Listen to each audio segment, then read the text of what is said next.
fé e precisamos ter esta fé racional.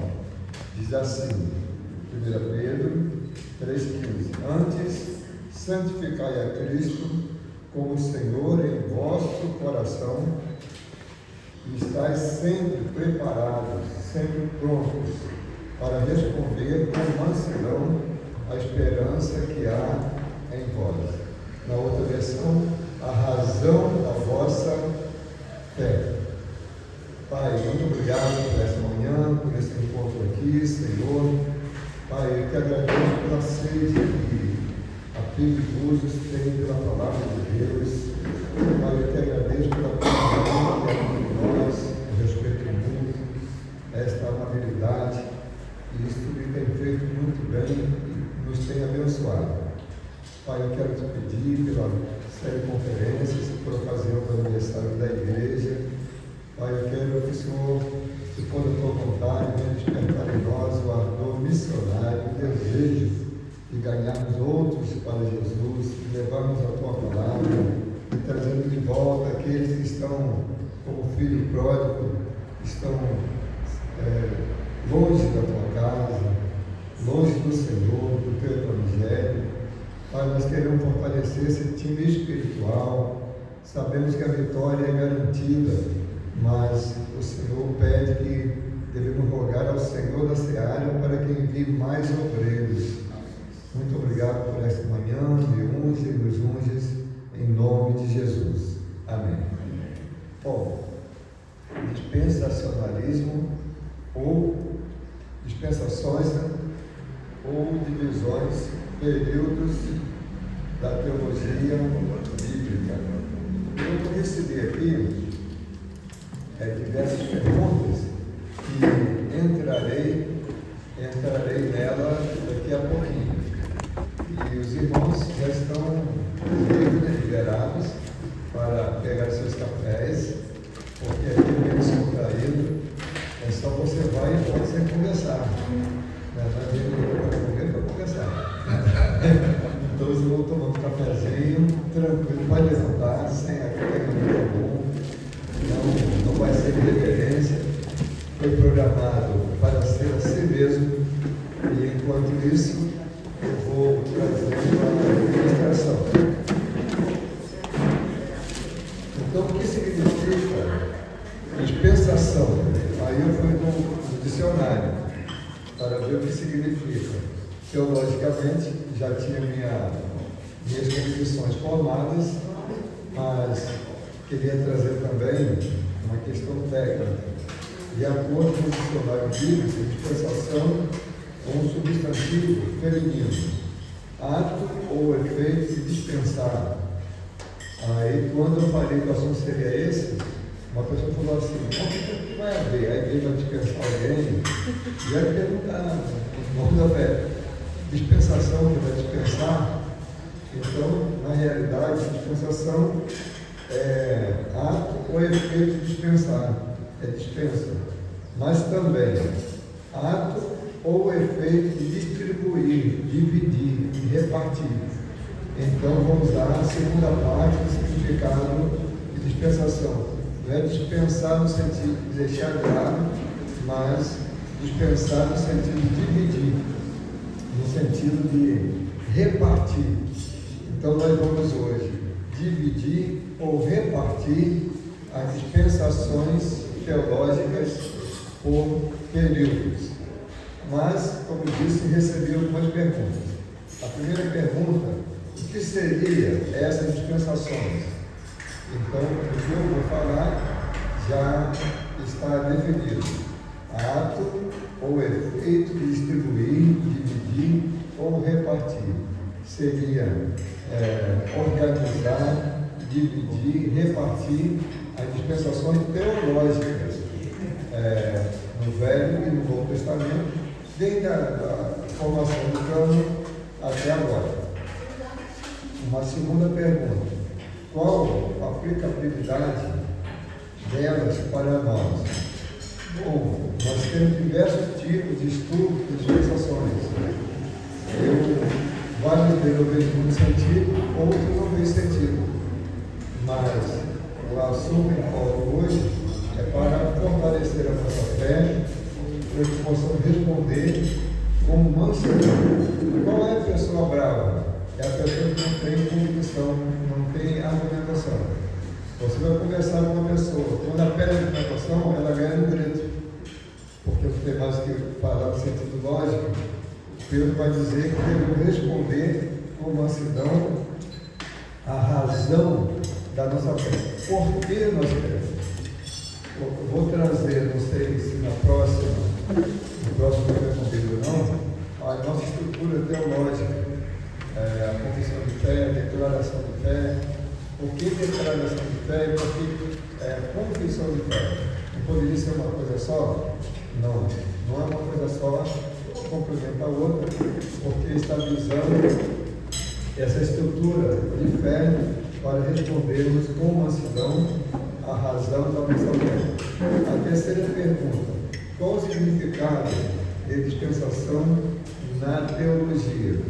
Já disse também que é dividir, organizar a teologia bíblica por períodos.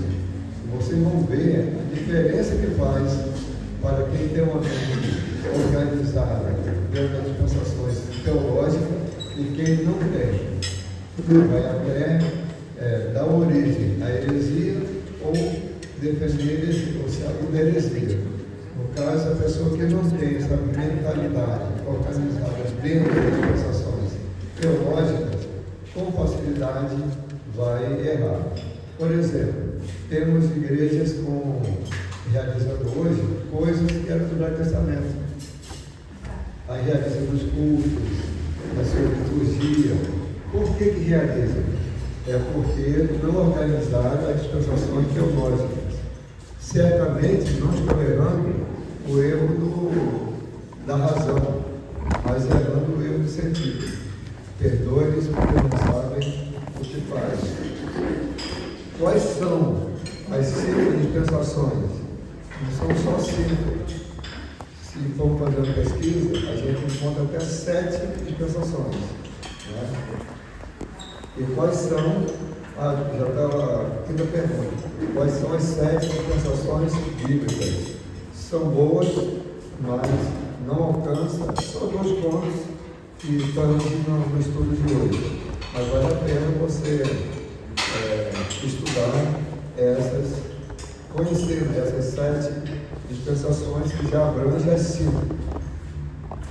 Também não vou estudar o dispensacionalismo como um sistema teológico que apresenta 2 distinções básicas. Primeiro, uma interpretação conscientemente literal das Escrituras, e em particular da profecia bíblica. E o segundo aspecto, a distinção entre Israel, igreja e programa de Deus. É também interessante esse ponto da dispensação, quando faz essa distinção. Mas para quem conhece o livro de Efésios, vai ver o seguinte, que lá no livro de Efésios, Paulo vai dizer que não tem grego nem gentio, mas de 2 povos Deus fez um. O cristianismo, através da igreja, veio organizar a raça humana.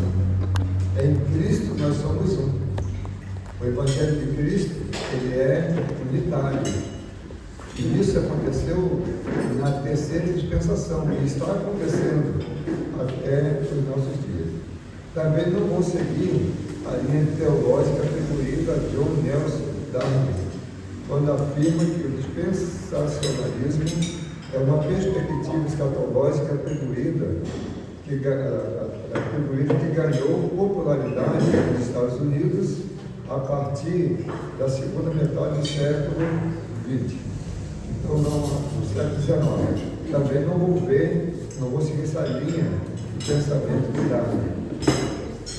O nosso caso, o nosso foco no estudo de hoje, que será ministrado, é o dispensacionalismo como um ato ou efeito de dividir, de repartir, distribuir a teologia bíblica ou a teologia da igreja em períodos.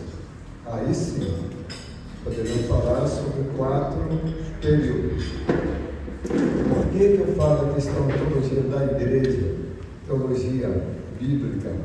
Porque nós podemos conhecer devemos conhecer todo o segmento teológico, mas só precisamos, para a nossa sobrevivência como igreja, de teologia bíblica, teologia prática, aquilo que vivenciamos cada dia. Tive a oportunidade de seguir qualquer ramo da teologia, quando estava estudando, inclusive para fazer dissertação, tese,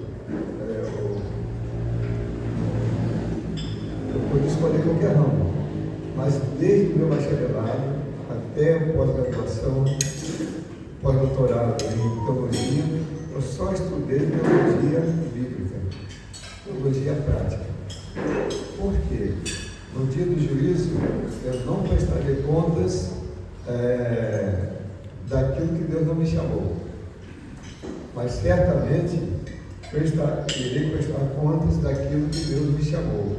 E Deus me chamou para ensinar, preparar o povo de Deus. É importante ter uma mente teológica, entender todo o segmento da Bíblia, mas na prática, não irei usar nos estudos, na prática, não irei usar em nenhum encontro, a não ser no encontro acadêmico. Aí, quando estava dando aula para o curso de mestrado, de bacharelado, mestrado ou doutorado, aí eu usava academicamente. Mas aprendi com um dos meus mestres que o professor, ele ensina o resumo para os seus alunos. E os alunos, na prática, na igreja, ele ensina o resumo do resumo. Isto é, a ovelha não está na igreja como sendo um centro acadêmico, mas como sendo uma mesa farta, onde possa se alimentar adequadamente.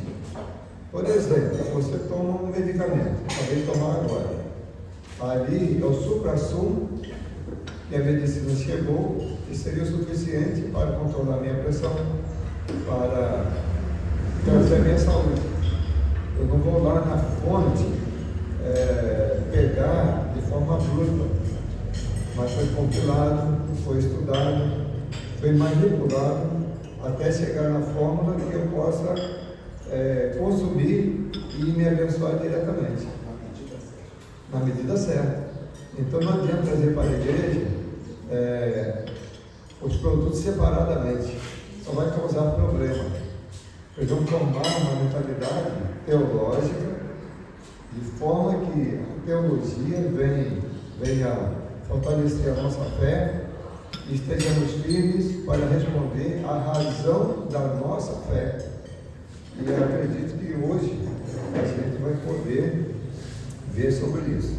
Também, de igual modo, não vou entrar no campo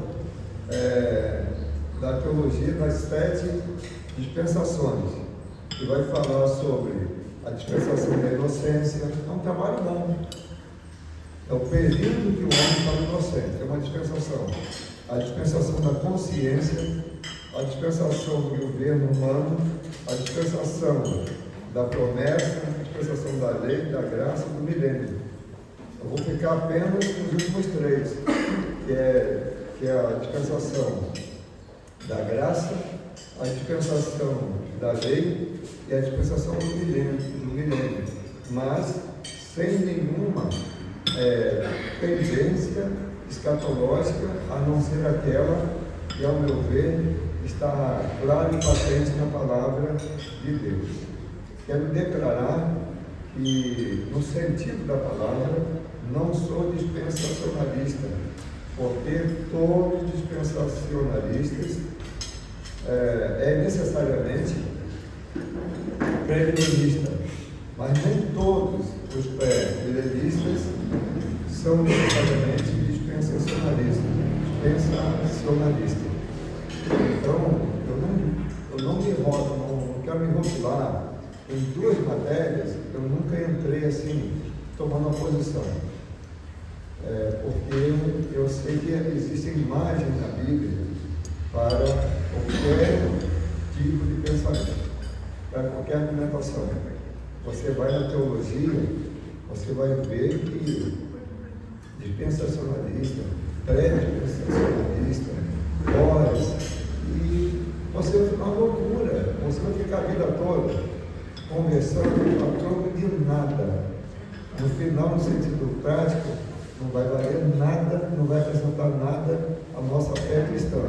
Porque se a Bíblia fala em juízo final, se é juízo final, depois desse juízo tem mais o quê? Nada, juízo final. Então ficar discutindo se é crente, se é pós, se é milenista, se é milenista. Então, tá bom, culturalmente, academicamente, a gente discute. Modo que leva 12 horas discutindo um ponto da teologia, mas apenas cultural, não é funcional. Eu prefiro ser um teólogo prático, trazer aquilo que precisamos para o pão de cada dia, é a oração de Jesus. O pão de cada dia nos dá hoje. Então precisamos daquilo que vamos usar no nosso dia a dia. Então, na minha avaliação, os pontos praticados não atribuem muito para o cumprimento de 1 de Pedro. Esses pontos analisados, praticados por muitos, não contribuem muito para o cumprimento de 1 Pedro 3,15.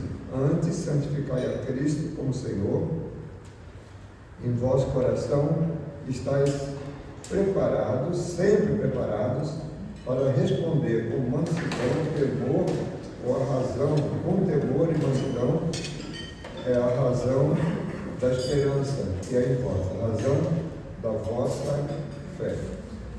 Então, nesse estudo, nós vamos ver apenas os 4 períodos, a organização dos 4 períodos ou das 4 dispensações. Darei ênfase às 3 primeiras e a última apenas citarei, porque uma boa parte trata-se trata-se dos mistérios de Deus. E a Bíblia diz: quando lá chegarmos, ao qual Ele é, o veremos.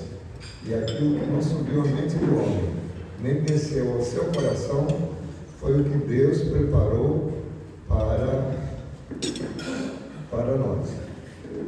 Segue então algumas indagações. Primeira indagação, no sentido teológico: como são divididos e distribuídos os períodos das dispensações? Está dando eco, né? Não era assim só. Alguma coisa aconteceu aí. Então, no sentido de dispensação, no sentido teológico, como são distribuídos?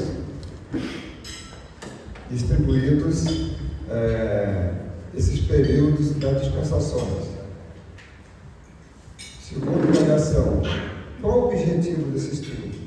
Já falei que visa nos preparar para responder com mansidão a razão da nossa fé. A fé, ela é vivenciada para o nosso alimento, nossa sobrevivência, e a fé, e a fé também, a fé também, ela é usada para abençoar outras pessoas. Você sabe que fé é o que nós queremos. Fé é um conjunto de ensinamentos chamado, na prática, de doutrina. É doutrina.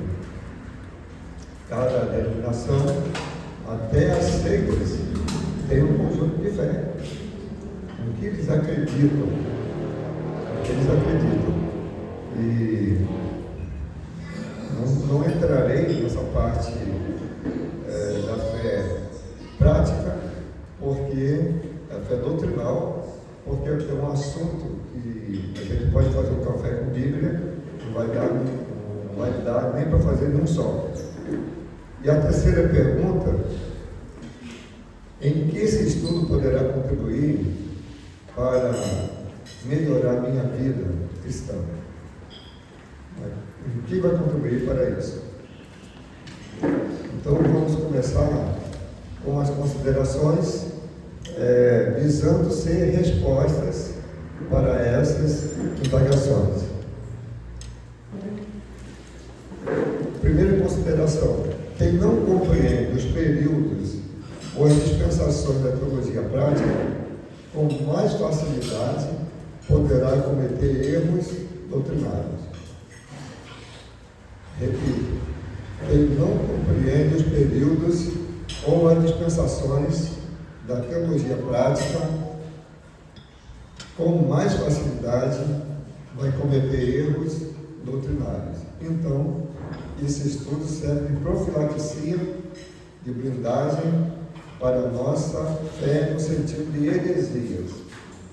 A heresia é um afastamento da fé, daquele princípio fundamental da Bíblia. Então, o conhecimento desses períodos, além de ser uma profilaxia preventivo para evitar heresias, também condiciona o crente para responder com mansidão à razão da sua fé.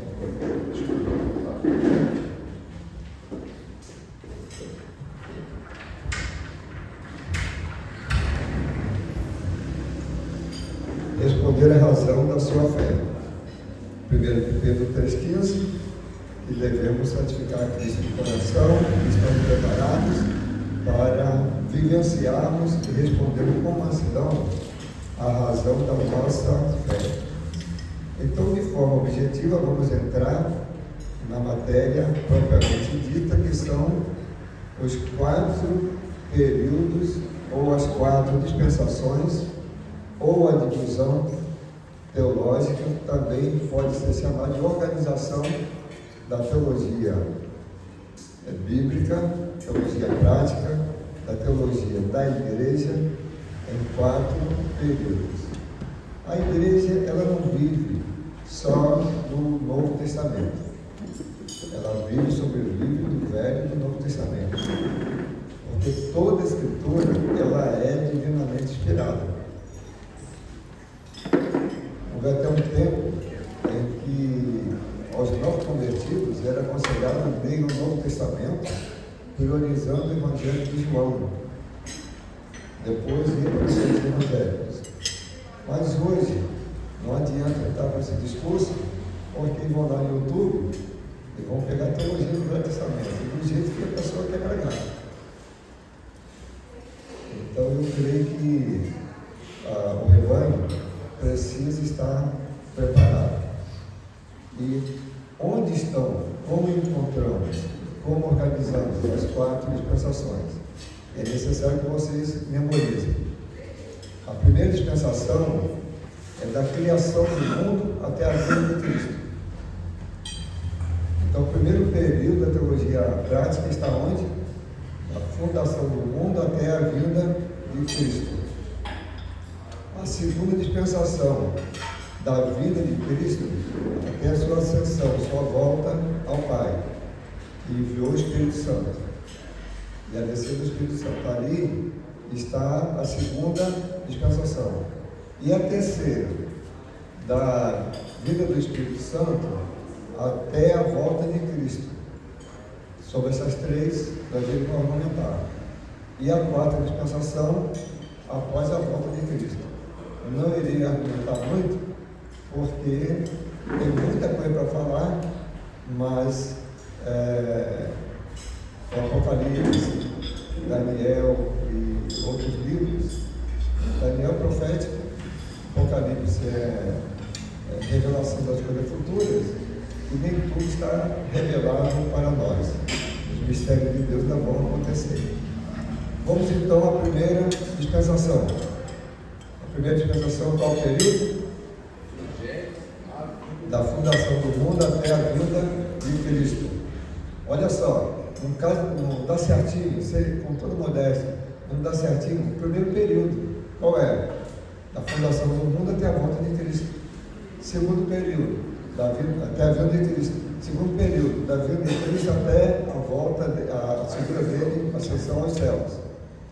Terceiro período, da descida do Espírito Santo até a volta de Cristo. E o quarto e último, que vai ser após a volta de Cristo. Quer dizer, não tem contra-argumentação a essa estrutura teológica. Não estou descartando que vocês não devem pesquisar, não devem estudar as outras dispensações que muitos teólogos organizaram. Existem teses importantíssimas sobre as dispensações. Por exemplo, das 7 dispensações, teses importantíssimas e ensinamentos fortes à vossa fé, ensinamentos perigosos, ensinamentos neutros. O que eu chamo de ensinamento neutro é quem come chuchu, né? Não pode fazer mal nem bem. Mas você sabe que eu fui pesquisar, o chuchu faz muito bem à saúde. Faz muito bem à saúde. E eu estava crendo que ele era neutro, porque me ensinaram isso quando era criança. Nunca fui pesquisar. Quando fui pesquisar, não é uma alimentação neutra. Na verdade, o chuchu não tem sabor. Para ter sabor, ele precisa de outra coisa. Olha ele. Colocou quando ele pega o sabor. Então, o que acontece? O ensinamento neutro só tem sabor quando tem um embasamento lógico, embasamento bíblico. Teologia é coisa de Deus e é coisa de louco. É coisa de Deus porque Teo é Deus. E é de louco porque se não for bem estudado e bem aplicado a teologia, ela poderá contribuir para o bem ou para o mal. Por exemplo, Santo Dumont fez o avião. Era coisa boa ou coisa ruim? Bom, ele fez o transporte. Quando ele viu que era arma de guerra, ele ficou totalmente contrariado. O mesmo avião para o transporte é para a guerra. Tem medicamento que é para a saúde, a dosagem acima do comum vai matar. Então, a teologia, ela pode dar vida, pode matar. Já conheço pastores que quase morreram na fé por causa de uma dosagem errada de teologia. Então, a teologia é extrema, aquela teologia, se não for respaldada pela teologia bíblica, ela poderá prejudicar. A teologia neutra, que não alimenta. Porque vocês sabem, a igreja hoje, ela está seguindo uma tendência de coaching. Aí trabalha muito a emoção.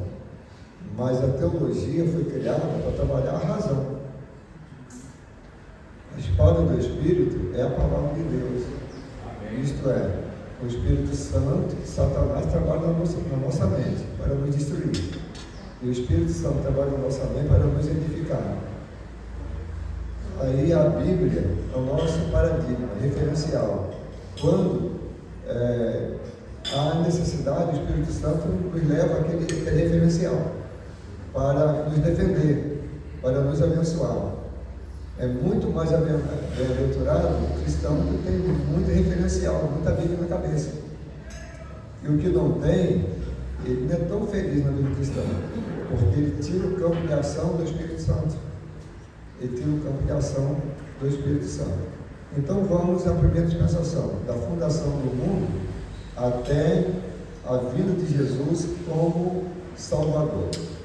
Como era a ação do Espírito Santo nesse período da primeira dispensação? Como era? Ele agia de forma temporária e transitória. Memorize isso. Isso é muito importante para te livrar de uma heresia. A primeira dispensação, no primeiro período da teologia, o Espírito Santo agia de forma transitória e temporária.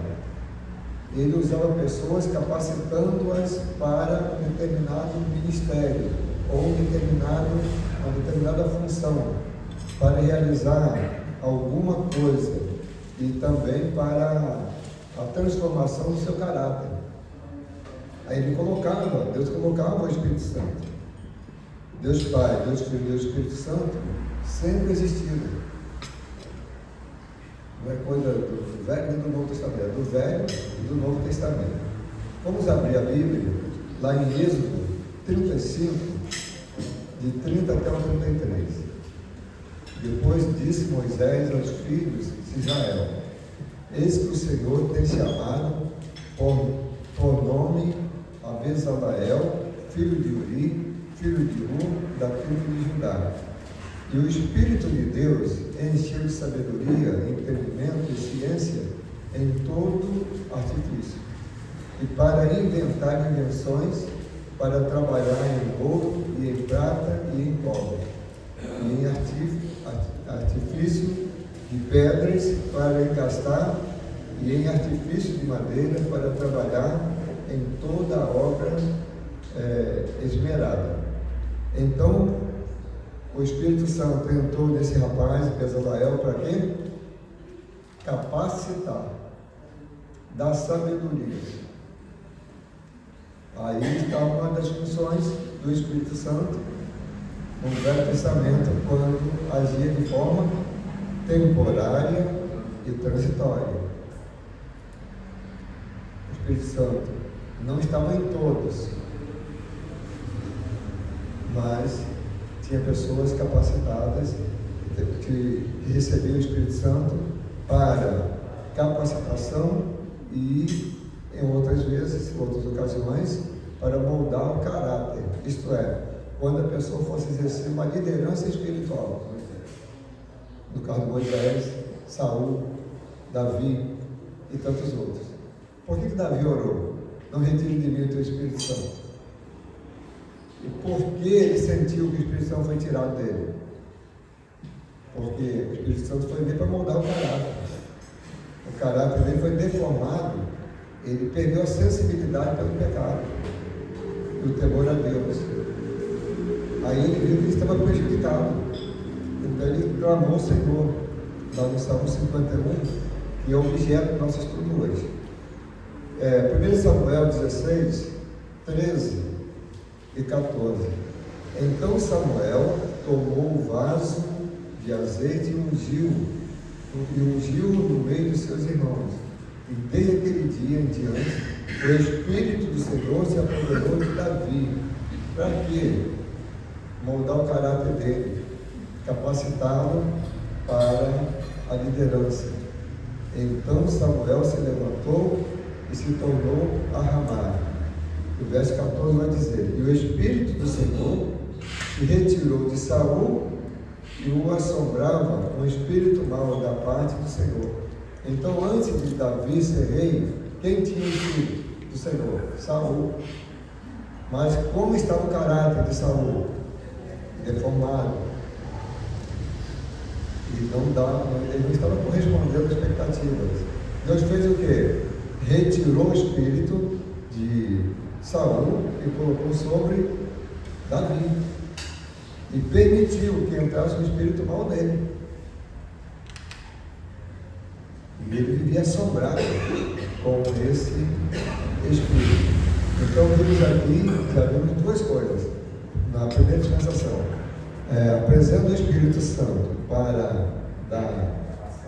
capacitar a sabedoria, para trabalhar em obras, artes. Apresenta o Espírito Santo do Senhor para moldar o caráter e dar sabedoria para guiar o povo, para liderar. Jamais o ser humano fará uma boa liderança sem a capacitação do Espírito de Deus, do Espírito Santo. Gênesis 41, verso 38. E disse Faraó a seus servos: acharíamos um varão como este, em quem haja o Espírito de Deus? Se referindo a quem? Moisés. Faraó reconheceu que o Espírito de Deus era sobre Moisés. Desculpa, sobre José do Egito.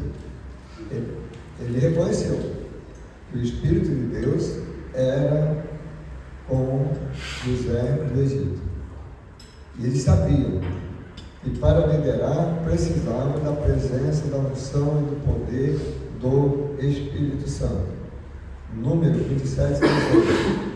Então disse o Senhor a Moisés: toma para ti a Josué, filho de Nun, homem em que há o Espírito. Homem em que há o Espírito, isto é, o Espírito Santo, o Espírito de Deus, e põe a tua mão sobre ele. Então Deus falou para Moisés escolher Josué. E qual era a marca, a qualidade dele para ser um líder? Homem que tem o Espírito Santo. Você quer liderar, quer ser um bom líder? Dê lugar ao Espírito Santo na vida. Dê lugar ao Espírito Santo. O líder mais forte, mais sábio, mais capaz é aquele que tem o Espírito Santo. Vamos pensar agora no violão. Vamos pegar o violão, desafinar 2 cordas e vamos cantar um hino. Depois vamos afinar 2 cordas e vamos cantarmos o mesmo hino tocado por ele. Vai ser muito diferente, não vai? Isto é, o preparo espiritual não anula o preparo técnico. E o preparo técnico não anula o preparo espiritual. É importante as 2 coisas.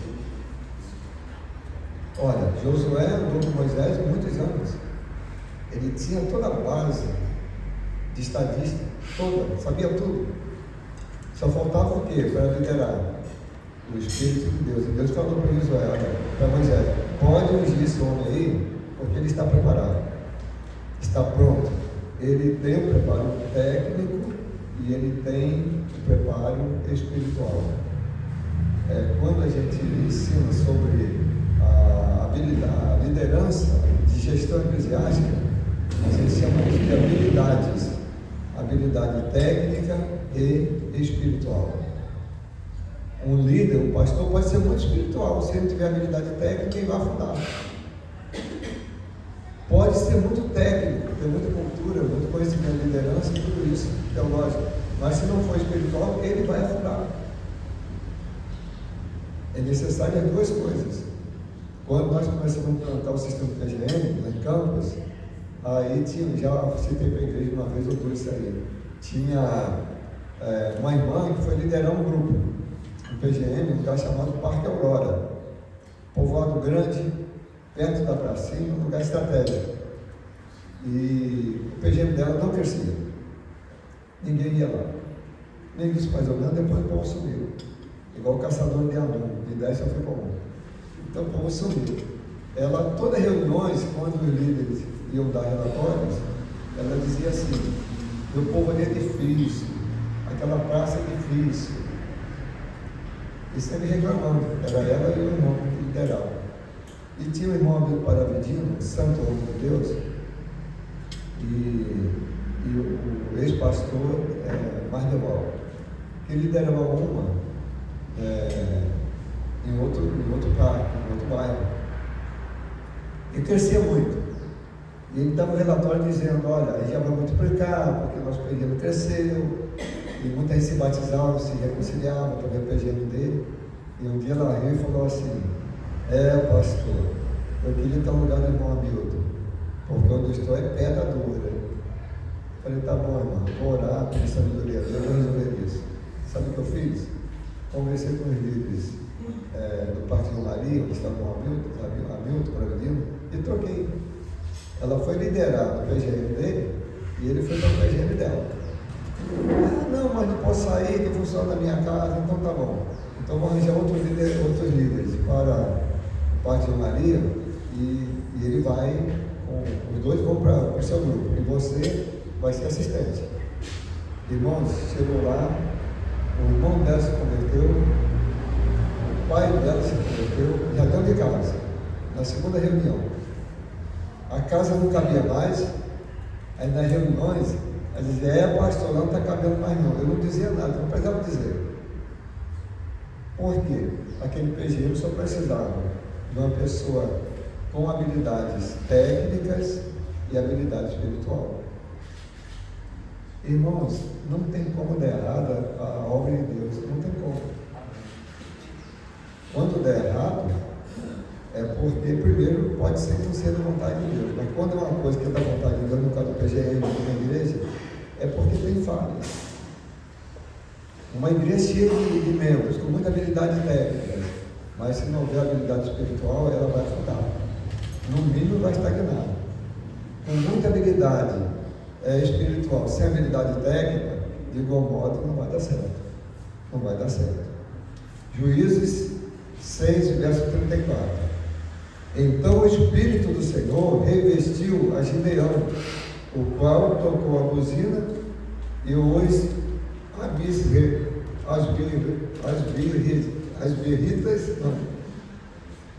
abierritas se ajuntaram após ele. Nome difícil, não deu uma travada aí, né? Então, Juízes 6, 34. Deus ungiu Gideão com o seu espírito. Então o Espírito do Senhor revestiu a Gideão. E hoje nós sabemos que uma cidade foi tomada com 300 Gideões. Aí ele precisava de quê? Já tinha habilidade técnica, ele precisava da habilidade espiritual. Aí aqui nós vimos então, acabamos de ver, o primeiro período da teologia bíblica, da fundação do mundo até a vinda de Cristo. Eu apresentei alguns exemplos, porque o nosso tempo não dá para apresentar todos os exemplos. Depois da segunda vinda de Cristo, até a sua volta ao Pai. Bom, nesse período, ninguém tinha o Espírito Santo, a não ser Jesus. Não se escandalize não, porque isso é verdade. Abra sua Bíblia, em João 7, 37 até 39. E no último dia, o grande dia da festa, Jesus pôs-se em pé e clamou, dizendo: se alguém tem sede, venha a mim e beba. Quem crer em mim, como diz a Escritura, rio de águas vivas correrão do seu ventre. E isso disse ele do Espírito que havia de receber os que nele crescem, porque o Espírito Santo ainda não fora dado por Jesus, por ainda Jesus não ter sido glorificado. João. Não, ninguém tinha. O texto diz: o Espírito Santo não tinha. Até o Espírito é uma coisa. Uma pergunta boa. João não tinha. Irmãos, houve um período intermediário. Houve um período de transição. Entre a lei e a graça, houve uma transição. E até essa transição era compreendida ainda a primeira dispensação, que foi até o início do ministério de Cristo. Vou até fazer uma correção. Vai durar, para não deixar dúvida, até o início do ministério de Cristo. Então, quem tinha o Espírito é aquele Espírito de Deus para sabedoria, capacitação e unção. Não é no sentido escatológico. Não para salvação. Não. E como eles foram salvos? Nesse período? Pela graça, creram, se arrependeram. Inclusive, antes dele, muita gente foi salva. Por exemplo, essa questão que vai ver Abraão, né? A gente não vai ver, esse é Abraão, esse é Noé. Noé não foi legal os seus dias, não vamos pensar nas coisas da terra. Mas existe a salvação pela fé e a salvação pela graça. Então, antes da graça, na primeira dispensação, foi salvo pela fé, pela obediência. Pela obediência. Não era graça. Por isso que é importante estudar os períodos da teologia bíblica. Por quê? Começou um movimento no Campos, liderado pelo pastor Silas. E ele, da sétima igreja, da igreja batista de Quatro Correntes, hoje não é batista mais, igreja da Quatro Correntes. Ele aboliu as dispensações. Deixou do Novo até o Velho uma coisa só, ele era professor do Velho Testamento. Porque quando eu faço isso, eu ganho liberdade para montar teologia cristã no Velho e no Novo Testamento. Aí heresia entra. Então o Espírito Santo atuava de que forma? Temporária e transitória. Era para a salvação? Não. Para a capacitação. E quem foi salvo? Foi salvo pela fé. A ressurreição de Cristo, na morte de Cristo na cruz, quando os sepulcros se abriram, todos que o aceitaram pela fé viram o Cristo ressuscitado, o Cristo crucificado, que veio para a salvação. Bem, aí diz aqui o texto, por ainda Jesus, vou voltar de novo, e isso disse dele, do Espírito que havia de receber os que nele crescem, porque o Espírito Santo ainda não fora dado. Mas como que não fora dado? Não foi dado no Velho Testamento? Mas qual era o significado? A primeira dispensação? Transitório e temporário. E agora não, é permanente. Não fora dado no sentido permanente, que só ia acontecer e só aconteceu na segunda dispensação, porque Jesus não tinha sido glorificado. Agora, nos dias de Jesus, teve pessoas que receberam o Espírito Santo, sim, ele soprou o Espírito Santo, e eles receberam, mas se der tempo, a gente vai ver lá em Atos, a concretização disso aí. Então ninguém tinha o Espírito Santo. Qual é o texto base que não entra em contradição nem com o Velho nem com o Novo Testamento? João 7, de 37 ao 39. E com mais ênfase no verso 39. O Espírito Santo não tinha sido enviado. João 14, 16 a 18. E eu rogarei ao Pai, e Ele vos dará outro Consolador. Se Ele vos dará, tínhamos? Não. Ele vos dará outro Consolador, para que fique convosco para sempre. Na primeira dispensação era temporária e transitória. Na segunda dispensação, na terceira dispensação, para sempre. Então aqui é uma promessa, Jesus fazendo a promessa na segunda dispensação, que haveria uma terceira dispensação. Uma terceira dispensação, para que viva convosco para sempre o Espírito da verdade, que o mundo não pode receber, porque não o vê, nem o conhece, mas vós o conheceis, porque habita convosco e estará em vós. Aí, Gisele, a resposta aí. Olha, o mundo não pode conhecer, porque não o vê nem o conhece, mas vós o conheceis, porque habita convosco e estará em vós. No grego, parácleton, ao lado, convosco. O Espírito Santo estava com eles, mas não estava neles. Neles. Aí vem a heresia entre os assembleanos, porque eles não compreendem essa dispensação. Faltam 5 minutos, mas eu gostaria de sugerir ao senhor a bênção da igreja, e vamos avançar um pouquinho para não perder o raciocínio. Tá bom. Bom, o pastor Ronald está dizendo que faltam 5 minutos, mas com a minha permissão que a gente cumprisse esses 5 minutos e depois voltasse. Eu citei assembleano, neopentecostalismo, todos. Aí estão a cada segunda bênção. Deixa eu dar uma aula para eles, de 1 hora ou 2, bíblica. E vamos ver se eles vão acreditar dessa forma mais. Não vão. Mas estão errando o erro do sentido. Falta de quê? De conhecimento das 3 dispensações. Principalmente da primeira e da segunda, para compreender a terceira dispensação. Habito convosco e estará em vós.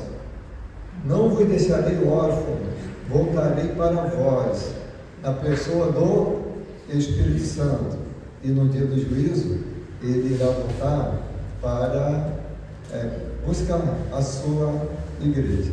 Eu vou então, mesmo voltando esse assunto depois, eu preciso entrar na terceira dispensação para completar o pensamento. E depois vamos aprofundar na segunda e na terceira. Atos 1:8. Mas recebereis a virtude do Espírito Santo, que há de vir sobre vós, e sereis meio testemunha tanto em Jerusalém como em toda a Judéia, Samaria e até os confins da terra. Então, o Espírito Santo, ele habitou na igreja de forma objetiva, a partir da descida do Espírito Santo. Atos 1. Agora, vamos comparar Salmo 51, de 10 até o 13, com o texto de Efésios 1, 13 e 14, lá no Salmo diz assim: cria em mim, ó Deus, um coração puro e renova em mim um espírito reto. Renova em mim. Não me lances fora da tua presença, nem retire de mim o teu Espírito Santo. Por quê? Porque não retire de mim o teu Espírito Santo? Porque ele agia de forma temporária, transitória. Não era perder a salvação eterna. Não era isso. Não era perder a salvação. O poder de ação. Tradução boa. Poder de ação. Torna-me a alegria da tua salvação, sustene. Salvação no Velho Testamento, na maioria das vezes, não é no sentido escatológico, salvação eterna, mas salvação, livramento de alguma coisa, defesa. Agora vamos em Efésios 1, 13 e 14. Em quem também vós estáis, depois que ouvistes a palavra da verdade, o evangelho da vossa salvação, e tendo nele também crido, fossem selados com o Espírito Santo da promessa. Sabe o que é selado? No Velho Testamento, o rei fazia um édito, uma carta, um documento, e batia o sinete. Era irrevogável. Garantido. Então, o que garante nossa salvação? É o selo do Espírito Santo, que não está mais conosco. Segunda bênção quer dizer que está conosco, está em voz de Deus. Quando fala profecia, fala em alguma coisa. Não. Nós fomos selados com o Espírito Santo, o qual é o penhor. O que é penhorar, irmãos? Sabe que é advogado? Quando penhora o quê? Dá uma? Garantia. Seu pai é advogado, já sabe disso. Garantia. O penhor, qual é o penhor da nossa herança para a redenção da possessão de Deus para o louvor da sua glória. Então hoje, na terceira dispensação, que é o nosso tempo, o Espírito Santo não sai. E se você entrar em uma boate para o adultério, o Espírito Santo vai sair? Não. Ele vai apagar a obra dele. Se você matar alguém, o Espírito Santo sai? Não. Se você mentir, sai? Se você trocar o culto pela praia hoje de manhã, o Espírito Santo vai sair? Entristece o Espírito Santo. Não extingais o Espírito Santo. Aí tira a nossa capacitação, nosso poder para realizar a obra. Por quê? O poder está na palavra. Quem usa o Espírito Santo da palavra, então palavra sem ação do Espírito Santo é igual a nada. É igual a nada. Não faz efeito. Não faz efeito. Então eu não devo pecar, porque quando eu peco e não confesso, não me arrependo e não confesso, eu estou apagando, tirando a condição do Espírito Santo agir na minha vida. Estou perdendo a unção, não perdi a salvação. Nós já temos salvação, um ato, processo e consumação. Então, nesse processo, perdemos a unção para a realização da obra do Senhor. Efésios 3,16 diz: para que segundo as riquezas da sua glória, vos concede que sejais interiormente fortalecidos com o poder do Espírito Santo. Muito bom. Com o poder do Espírito Santo, a ação do Espírito Santo. Então a gente precisa de duas coisas, fechando aqui. A primeira coisa é o conhecimento técnico de todas as dispensações. Se quiserem ver, eu não gostaria de investir tempo nisso, de estudar as outras dispensações, mas no sentido técnico das 4 dispensações. E no sentido prático, a compreensão que sem a presença e a liberdade para a ação do Espírito Santo, de igual modo a igreja está salva, não pode fracassar no seu ministério. E existem evidências da presença ou ausência do Espírito Santo. Quando eu cheguei aqui, eu vi uma evidência que o Espírito Santo não estava agindo na vida da igreja. Eu acredito que através de alguns estivesse. A igreja brigava muito, falava mal um do outro, não ligava, falava pelas costas, era fofoca direto, e devia, e não temia aquela dívida. Pessoa com dinheiro guardado em casa não emprestava à igreja, não pagava aquela dívida, para tirar a igreja do pavor. Até que uma hora me emprestou o dinheiro, e nós pagamos logo, eliminamos aquilo. Por quê? Tirar o pecado só não resolve. mas é a porta que se abre para a unção do Espírito Santo. Hoje o pecado da nossa igreja, crucial, é falta de amor pelas almas perdidas. Pode até doer no seu coração, mas é nítido isso. Fazer um apelo para trazer visitante ou não é a mesma coisa. PGM, porque muita gente não tem um PGM. PGM, irmãos, é um gancho para ganhar almas. É um gancho. Não existe nada igual em nenhuma igreja, em nenhum lugar do mundo. Mas o dia que Deus colocar, dermos lugar ao Espírito Santo e colocar no nosso mente, no nosso coração, esse ardor, todo mundo vai querer PGM e vai levar visitantes. E vocês vão ver quantas almas vão se converter, a igreja sendo edificada, quantas pessoas vão voltar. Mas Satanás sabe disso e ele vai tentar impedir. Mas eu sei que é doloroso. José falou comigo, pastor José, por que você logo não entra logo de cabeça preparando a liderança para o PGM? Então, primeiro tem que entrar de cabeça, preparando a cabeça da igreja para entender que é importante. Eu vou esperar aquele dia que você vai dizer: ofereça a minha casa para ser um santuário. Ofereça a minha casa para ser um santuário, para receber um PGM. E você vai ver, vai começar com 4, 5 pessoas, e vai para 9, 10, 20, 30, multiplica. 4, 5 pessoas, 8, vai para 9, 10, 15, 20 e multiplica de novo. Mas tudo parte da ação do Espírito Santo. Não é o suficiente termos o Espírito Santo. É necessário que o temor recaia sobre nós, nesta terceira dispensação. Eu tenho dado um testemunho muito grande da igreja. Em todos os quesitos, nunca vi uma igreja tão sucesso como a nossa. Em todos. Menos na evangelização. Alguma coisa, e tenho certeza que foi ensinamento teológico, alguma coisa entrou aqui que neutralizou essa sede. Interessante para missões e a igreja é boa. Para contribuir para missões. Mas a questão não é contribuir para missões. Isso é importante. Nós temos 2 compromissos: falarmos e contribuirmos. Vem agora, irmão, dia 10, nosso impacto evangelístico. Mas esse impacto não é só no dia 10. Todos os cultos, todos os PGMs. Pega alguém, seu amigo, leva para o PGM. Você vai encontrar muitas desculpas. O PGM é uma panelinha. Enquanto ele não for evangelístico, ele será uma panelinha.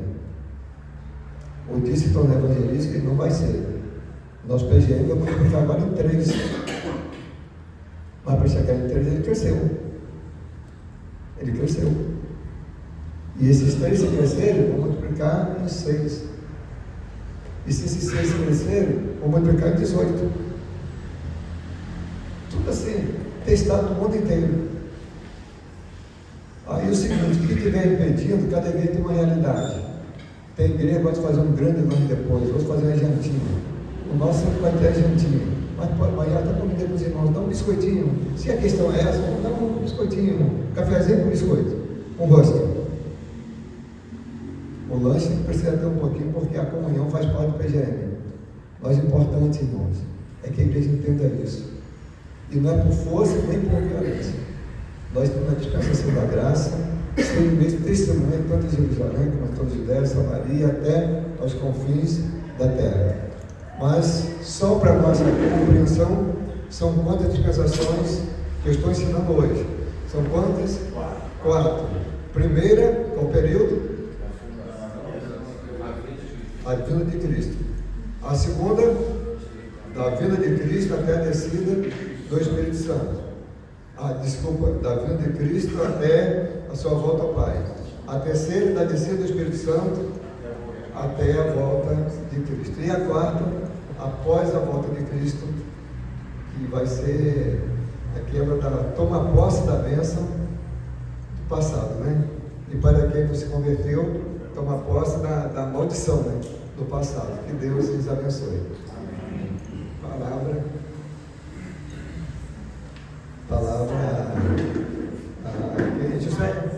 Sara, irmã Sara. A irmã Sara, ela se preparou para essa dispensação, né? Então, vamos lá, irmã Sara. Providência. É a 5ª dispensação. Providência divina. Você vê.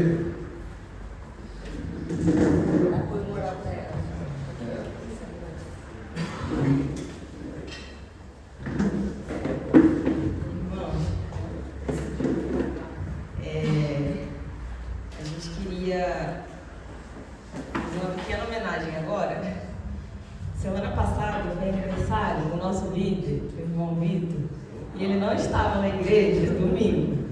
Mas o Ministério de Multimídia e Som não podia deixar essa data passar em marketing. A gente sabe o quanto o irmão é importante para a gente, sabe o quanto ele é exemplo para a gente, para a nossa juventude. E a gente preparou um pequeno presentinho só para agradecer. Singela lembrança. Só para agradecer a pessoa incrível que o irmão é.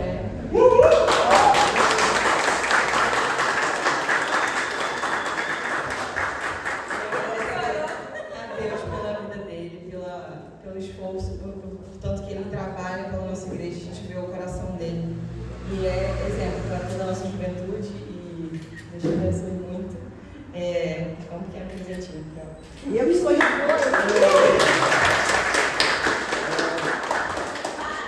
bolo, nós já comemos, porque ele vem no vem, A gente ia fazer um bolo com festinha, mas a gente não tem como.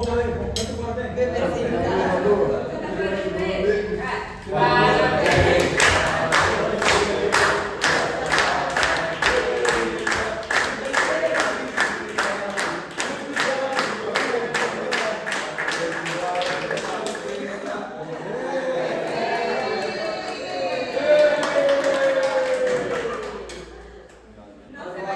Eu não sei se a blusa vai enfeitar a Brita ou se ele vai enfeitar a blusa.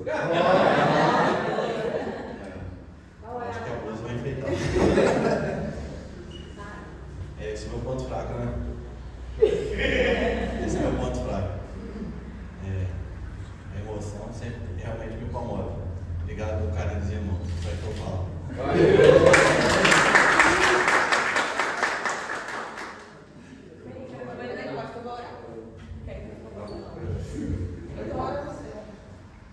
Pode chegar, irmãos. Pode chegar.